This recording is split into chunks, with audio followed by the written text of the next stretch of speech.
the Biden administration has failed to secure our southern border, leaving it vulnerable to infiltration by terrorists. According to recent reports, Border Patrol agents have arrested thousands of special interest aliens from numerous countries, including Afghanistan, Syria, Iran, who were attempting to cross the U.S. southern border illegally from 2021 to 23.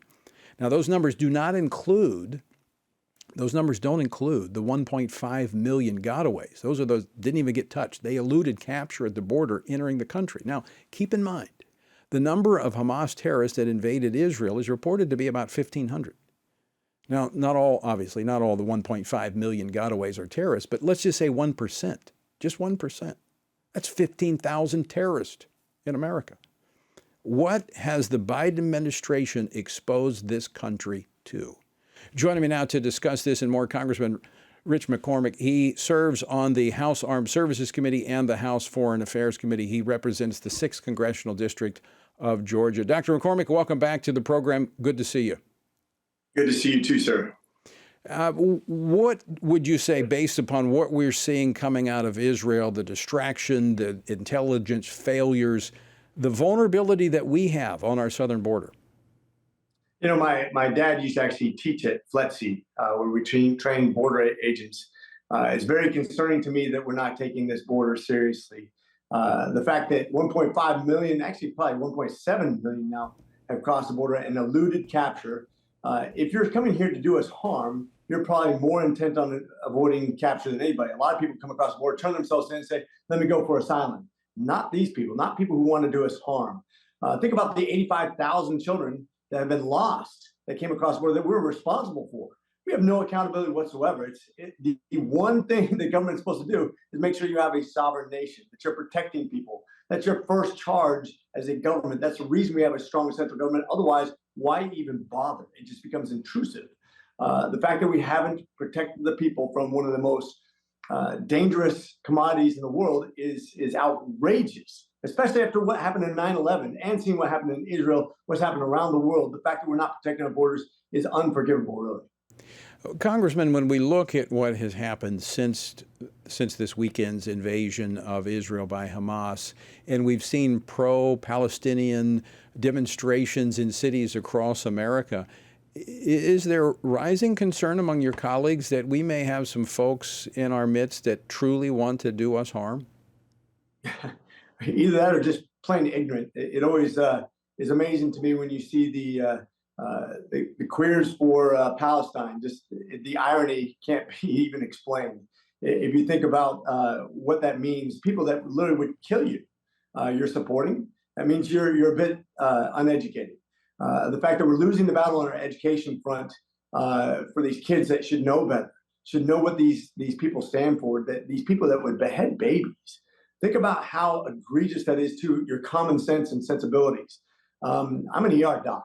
I've seen children die. It's one of the most horrific things you'll ever experience. I expect older people to die, but every single child that ever died on my watch has scarred me. It's something you'll never get over. And the fact that they're doing this in mass on purpose is something I've never seen. Yeah. It is as evil as you can possibly get. It's something the Bible refers to. I mean, talk about just causing kids to struggle is unforgivable, but to literally go out of your way to do serious disfigurement and harm, to rape women, to kill babies and disfigure them, I can't imagine going before God with that on your hands. Well, as Prime Minister Benjamin Netanyahu described it yesterday, he said these are, maybe the day before yesterday, he said these are like ISIS. And truly, when you look at what is coming out of Israel, it is just like ISIS and what they were doing before. Now, we know, Congressman, that the border security was a big issue in last month's budget negotiations. It became an issue, as we're talking about the trying to move forward with a continuing resolution. What can we expect in the appropriations negotiation once we elect a new speaker? Is this going to be even more of an issue now? I don't think it ever stopped being an issue with us. We've always been united in this front, that we understand it's not just a Republican issue. It's a bipartisan issue. It's an American issue. Even the Democrats now, even the sanctuary cities are tired of it. They understand now, once they started suffering their own consequences, they realize this is a bad idea. even the most staunch Democrats now are like, enough is enough. This shouldn't be a contentious issue. We should get this done. The Senate should come on board. The president should get this done. It's just like crime.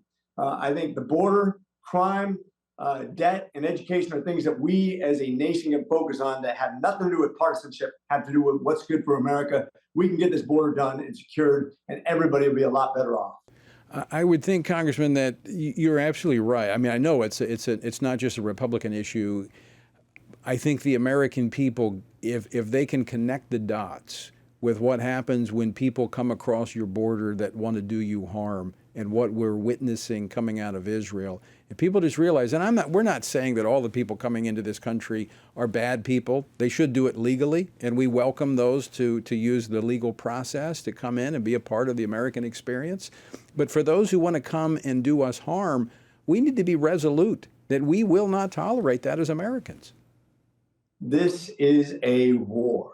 If you come here to do ill to this country, expect to be dealt with accordingly. I'm a Marine first, that's the way I think. I know I was an ER doc, I know I'm a congressman, but if you want to really get down to my common sense approach to people who invade my country, who want to do harm to my family, to my nation, you deserve death. I will end you. I think our country has to have that kind of attitude towards people who come here, invade your country to do harm to your family. Are you kidding me? Right. This is nothing short of war. I'm with you. Semper Fi. Semper Fi. All right, Congressman, good to see you. Thanks for being with us today. Always a pleasure, sir.